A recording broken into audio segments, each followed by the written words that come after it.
Hello दोस्तों, आज हम लोग क्लास 9 के विनय के पद का क्वेश्चन आंसर करेंगे जो कि तुलसीदास जी लिखे हैं। तो चलिए देखते हैं पहला क्वेश्चन क्या है।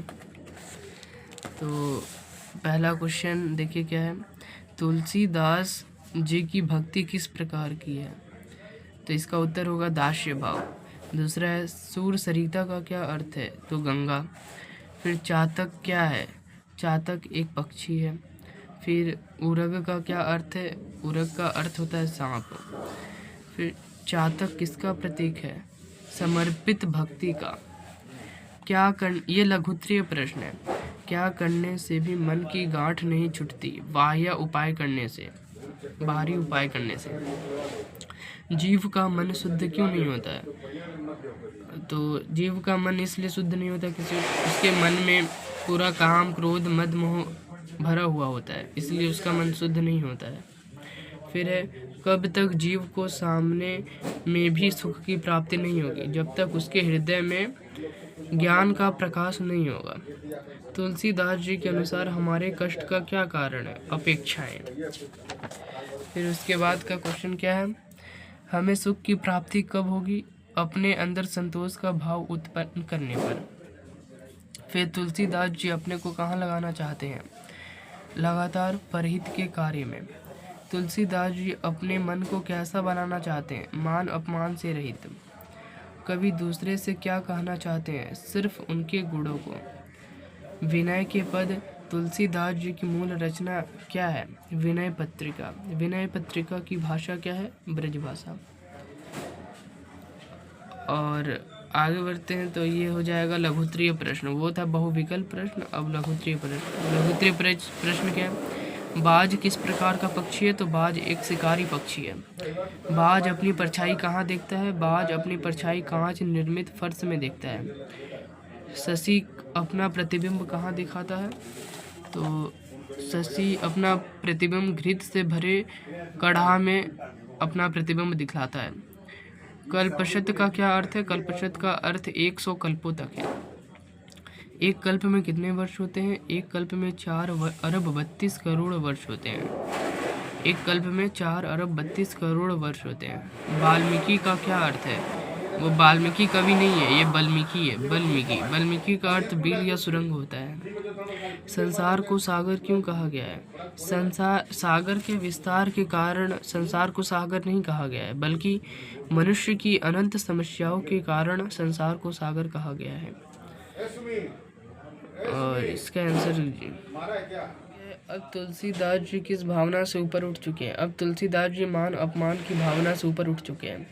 तुलसीदास जी सुख दुख को किस रूप में ग्रहण करना चाहते हैं, तुलसीदास जी सुख दुख को संभाव रूप में ग्रहण करना चाहते हैं। इसके बाद क्या है,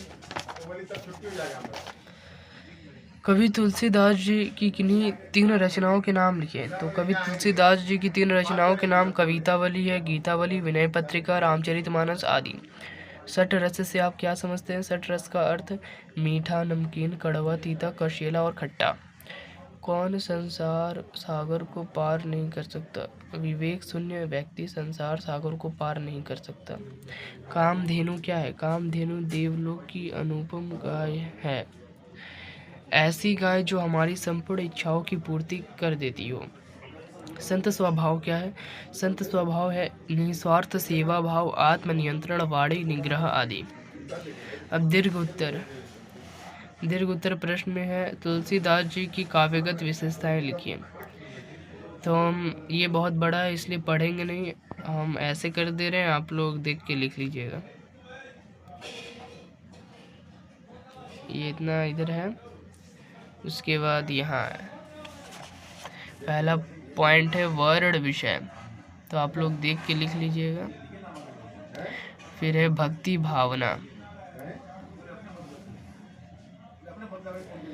फिर है भारतीय दर्शन संस्कृति तथा धर्म की प्रतिष्ठा, फिर है समन्वय की भावना,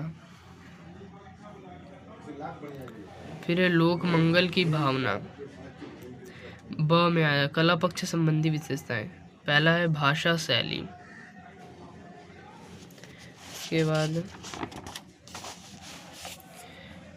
उसके बाद है अलंकार। देखिए ये पूरा लिख लीजिएगा।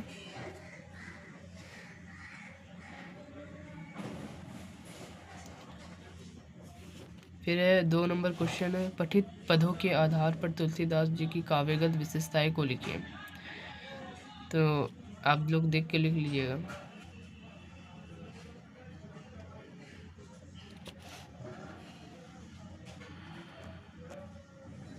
पहला है इसका तुलसी के राम।